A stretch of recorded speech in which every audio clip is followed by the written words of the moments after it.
আসসালামু আলাইকুম। আজকে আমরা মোটরের ধারাবাহিক 16 নম্বর ক্লাস নিয়ে আলোচনা করব। এর আগে DC, AC, generator, motor, polyphase, এগুলা ক্লাস দেওয়া আছে, ইউটিউব চ্যানেলে দেওয়া আছে। আপনারা সময় পেলে বা যদি আপনাদের প্রয়োজন লাগে দেখে নিতে পারেন। সহজভাবে বোঝানো আছে।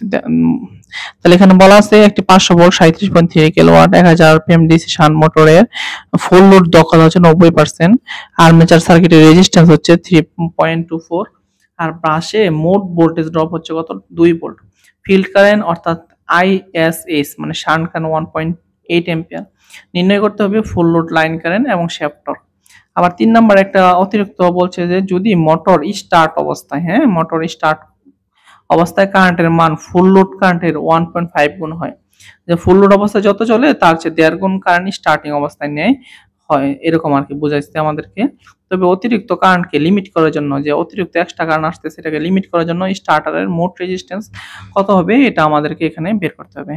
তাহলে আমি যেহেতু শান্ট মোটর আছে, শান্ট মোটর এখানে আমি দেখেন আঁকাইছি।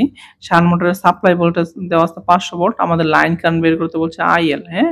আইএল এর মানটা কত এটা বের করতে হবে।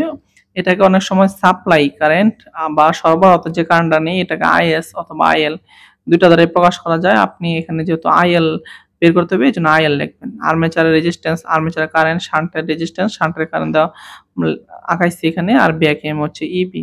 তাহলে দেখেন আমি ডাটাগুলো প্রথমে যদি লিখি আমাদের অঙ্ক করা সহজ হবে। তাহলে ডাটা হচ্ছে সাপ্লাই ভোল্টেজ 500 ভোল্ট, আউটপুট পাওয়ার হচ্ছে 37.3 কিলোওয়াট। এখানে পাওয়ার যেটা দেওয়া ছিল এখানে বলা নাই যে ইনপুট পাওয়ার। যখন কোনো মেশিনের কোনো কিছু বলা না থাকবে যে পাওয়ার দেওয়া থাকবে, এটা সবসময় আউটপুট পাওয়ার হয়।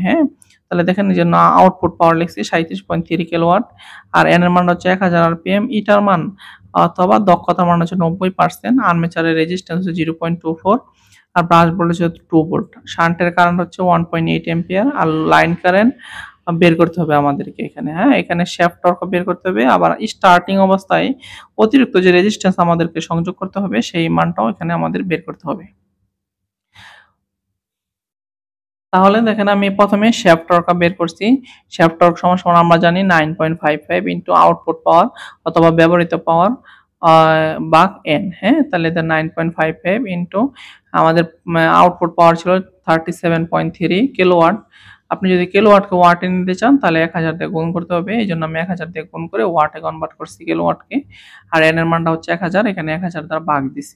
তাহলে আপনি এটাকে ক্যালকুলেশন করেন, ক্যালকুলেশন করলে যে মানটা আসে এটা হচ্ছে 356.215 নিউটন মিটার। এটা হচ্ছে শ্যাফট টর্ক, এটা আমাদের বের করতে বলছিল, এই জন্য আমি এখানে আনসার লিখছি। আর প্রথম স্টেপটা আমাদের 1 নম্বরের ম্যাথটা সমাধান করার জন্য, 1 নম্বরের মান বের করার জন্য, আনসার বের করার জন্য দেন আমরা জানি দক্ষতা ইকুয়াল টু আউটপুট পাওয়ার বা ইনপুট পাওয়ার। দক্ষতা ছিল 90%, পার্সেন্ট যদি উঠাইতে চান তাহলে 90 কে 100 দ্বারা ভাগ করতে হবে। এই জন্য আমি 90 কে 100 দ্বারা ভাগ করছি 0.9 সমান সমান আউটপুট পাওয়ার হচ্ছে 37.3 ইনটু 10 কিউব মানে 1000 দ্বারা গুণ দিছি, ওয়াটে কনভার্ট করছি। আর নিচে আছে দেখেন ইনপুট পাওয়ার, এটা ইনপুট পাওয়ার আমাদের বের করতে হবে।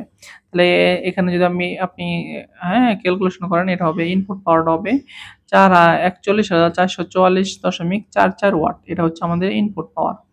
আর আমরা এখানে আমরা আবার জানি কি ইনপুট পাওয়ার সমান সমান কি ইনপুটের ভোল্টেজ এবং ইনপুটের কারেন্ট। তাহলে এখানে ইনপুটের পাওয়ার আছে 41,444.44, আর এখানে ইনপুট হচ্ছে সাপ্লাই ভোল্টেজ হচ্ছে 500 ভোল্ট, আর ইনপুট কারেন্ট অর্থাৎ লাইন কারেন্ট হচ্ছে আমাদের কত এটা বের করতে হবে আইএল। তাহলে আমি এখানে ক্যালকুলেশন করলাম, এর যদি আপনি এই 41,444.44 কে 500 দ্বারা ভাগ করেন তাহলে এই মানটা আসবে 82.9 এম্পিয়ার। এটা হচ্ছে আমাদের লাইন কারেন্ট। এটা হচ্ছে আমাদের লাইন কারেন্টের মান। এখন তৃতীয় নাম্বার একটা কন্ডিশন আমাদেরকে বলছে মোটর স্টার্ট অবস্থায় অতিরিক্ত কারেন্টকে লিমিট করার জন্য যে রেজিস্ট্যান্সটা আমাদের অতিরিক্ত লাগবে এটা বের করতে হবে আমাদের। তাহলে আপনি দেখেন আমি এখানে একটা ফিগার আঁকাইছি, এটা দিচ্ছি যখন স্টার্ট হয়েছে আর কি, যখন আপনি মাত্র স্টার্ট করছেন তখন কিন্তু ব্যাক ইএমএফ নাই এখানে। কেন ব্যাক ইএমএফ নাই?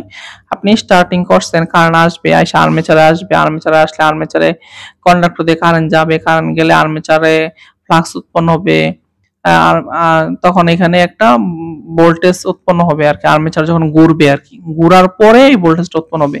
কিন্তু যখন আপনি স্টার্ট করছেন, স্টার্ট করলে তো আর আর্মেচার করবে না, ঠিক স্টার্টিং পয়েন্টে ইবির মানটা হয় 0।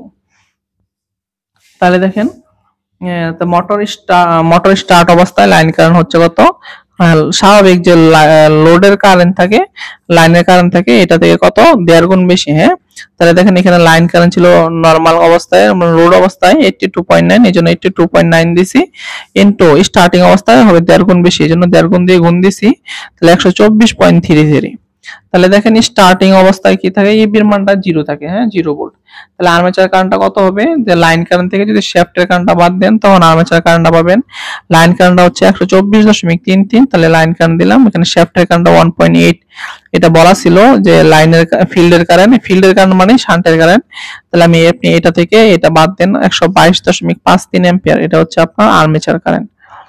এরপরে দেখেন যে আমরা নরমাল যে সূত্রটা জানি, ইবি ব্যাক ইএমএফটা হচ্ছে সমান সমান সাপ্লাই থেকে যদি আপনি এগুলো ড্রপ বাদ দেন। হ্যাঁ, এখান থেকে সাপ্লাই দিয়েছেন, সাপ্লাই থেকে আসার পথে এখানে আর্মেচারের একটা ড্রপ হয়েছে, এখানে স্টার্টিং অবস্থায় যে একটা রেজিস্ট্যান্স অতিরিক্ত লাগাইছেন এখানে একটা ড্রপ হবে, এই দুই ড্রপ যদি বাদ দেন আর ব্রাশ ভোল্টেজ এখানে দেওয়া আছে 2 পাশে 2 ভোল্ট, এটা বাদ দিলে যে ভোল্টেজটা থাকে মূলত এটাই হচ্ছে আমাদের এই ব্যাক ইএমএফ। হ্যাঁ, তাহলে আমি দেখেন মূল সূত্রটা এভাবে লিখলাম আর কি, ইবি সমান সমান BS minus IA into RA plus ST minus back EMF. Sorry, এটা হচ্ছে কি আপনার ব্রাশ ভোল্টেজ। হ্যাঁ, তাহলে দেখেন ইবি এর মানটা হচ্ছে 0 সমান সমান বিএস সাপ্লাই হচ্ছে 500 মাইনাস আইএ হচ্ছে 122.53, আর্মেচার রেজিস্ট্যান্স এর মান হচ্ছে 0.24 ইনটু স্টার্টিং অবস্থায় যে রেজিস্ট্যান্স এটা আমাদের বের করতে হবে, আর ব্যাক ইএমএফ এর মানটা হচ্ছে 2 ভোল্ট। তাহলে দেখেন আমি এই ইকুয়েশন থেকে এটা বের করলাম, স্টার্টিং অবস্থা অতিরিক্ত যে রেজিস্ট্যান্সটা সংযোগ করতে হবে এটার মানটা হচ্ছে 3.824 ওহম। আশা করি বুঝতে পারছেন, যদি না বুঝেন মেসেঞ্জার অথবা হোয়াটসঅ্যাপে নক দিবেন, ইনশাআল্লাহ হেল্প করব। আর এটা আমাদের ছিল মোটরের ক্লাস, পরবর্তীতে ইনশাআল্লাহ ট্রান্সফরমার ক্লাসও পাবেন। ধন্যবাদ সবাইকে, আসসালামু আলাইকুম।